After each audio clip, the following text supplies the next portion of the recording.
እንግዲህ ኤንቢሲ ኢትዮጵያ ቴሌቪዥን በአማራ ክልል የተለያዩ ከተማዎች እየተዘዋወረ የዕለቱን የምርጫ ሂደት ዘገባዎችን በቀጥታ ስርጭትም እንዲሁም ደግሞ በተለያዩ አማራጮች ወደ እናንተ እያደረሰ ይገኛል። ተመልካቾች አሁን የምገኘው ጎንደር ከተማ ነው። ጎንደር እንግዲህ የመድን ድርጅት ምርጫ ጣቢያ ላይ ተገኝተን ምልከታ እያደረግን ነበረ። የምርጫው ሂደት ከጧቱ ጀምሮ ሲሰጥ እንደነበረ እዚህ የነበሩ የምርጫ ስርዓቱን የሚያስፈጽሙ ባለሙያዎች ነግረውናል።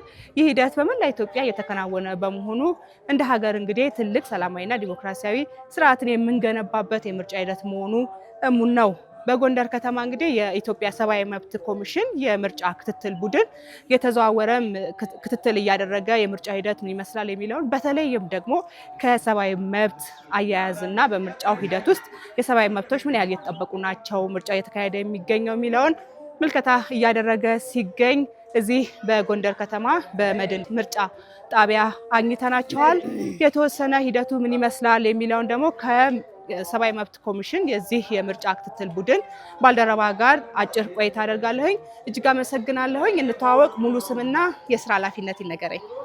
አሸነፈች አበበ እባላለሁኝ። የኢትዮጵያ ሰብአዊ መብት ኮሚሽን የሴቶችና ህጻናት መብቶች ኮሚሽነር።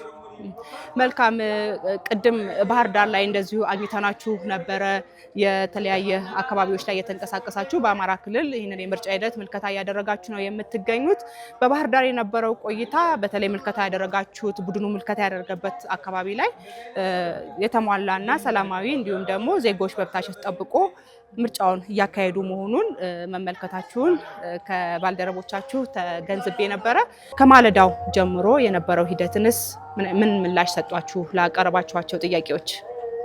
እሺ፣ እንደ ኢትዮጵያ ሰብአዊ መብት ኮሚሽን የሰብአዊ መብት ኮሚሽን ማቋቋሚያዎች 210 እና ማሻሻያው መሰረት የኢትዮጵያ ሰብአዊ መብት ኮሚሽን ምርጫዎች በሚደረጉበት ጊዜ ሰብአዊ መብትን በጠበቀ መልኩ የምርጫ ሕጉን በጠበቀ መልኩ መደረጉን የመከታተል ሚና አለው።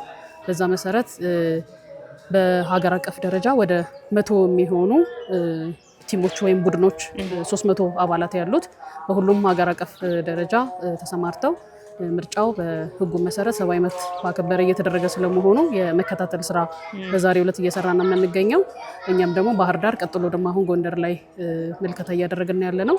በባህር ዳር ምልከታ እንዳደረግነው በመድህን የምርጫ ጣቢያ ነው የምንገኘው።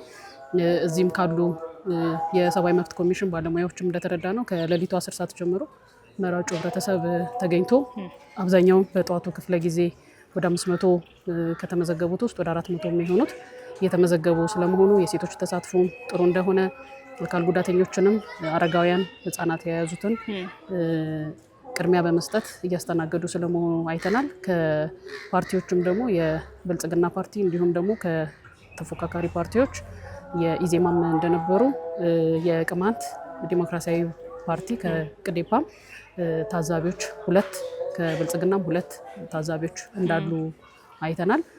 ምርጫውን በሚጀመርበት ጊዜ ሁሉም ታዛቢዎች በተገኙበት ኃላፊዎችም ምርጫ አስፈጻሚዎችም ባሉበት ባዶ ኮሮጆ ስለመሆኑ ታይቶ ምርጫው የተጀመረና የተመዘገበ በጣም ሰላማዊ በሆነ መልኩ ምርጫው እየተደረገ ስለመሆኑ ታዝበናል፣ አይተናል ማለት ነው።